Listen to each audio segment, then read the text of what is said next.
ಮನೇಲಿ ಕೂತ್ಕೊಂಡು ಏನು ಮಾಡೋದು ಅಂತೇಳಿ ನಮ್ಮ ರಮೇಶ್ ಗೌಡ್ರಿಗೆ ತಿಪ್ಪೇಸ್ವಾಮಿಯವರಿಗೆ ಹೇಳಿದೆ. ಆಮೇಲೆ ನಮ್ಮ ಪ್ರಕಾಶ್ಗೂ ಫೋನ್ ಮಾಡಿಸ್ದೆ. ನಮ್ಮ ಶೆಟ್ಟರು ಫೋನ್ ಮಾಡಿದೆ, ಸಿಕ್ಕಲಿಲ್ಲ. ಭೂಪೇಂದ್ರ ರೆಡ್ಡಿಯವರು ಇದಕ್ಕೆ ಹೋಗಿದ್ದಾರೆ.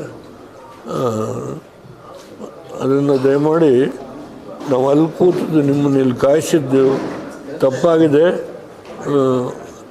I must first of all I must express my sorrow. ಕ್ಷಮಿಸಿ ದಯಮಾಡಿ. ನಿಮಗೆ ಏನಾರ ಕಾಫಿ ಟೀ ಕೊಟ್ಟು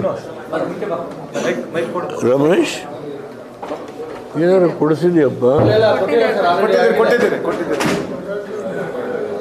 ಮತ್ತೆ ನಾವು ಒಳಗೆ ಬಂದಾಗ ಕಾಫಿ ಕೊಡಲೇ ಇಲ್ಲ.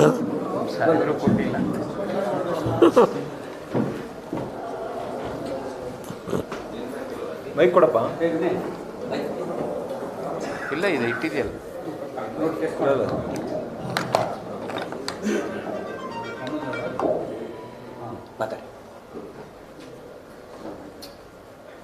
ಮೊನ್ನೆ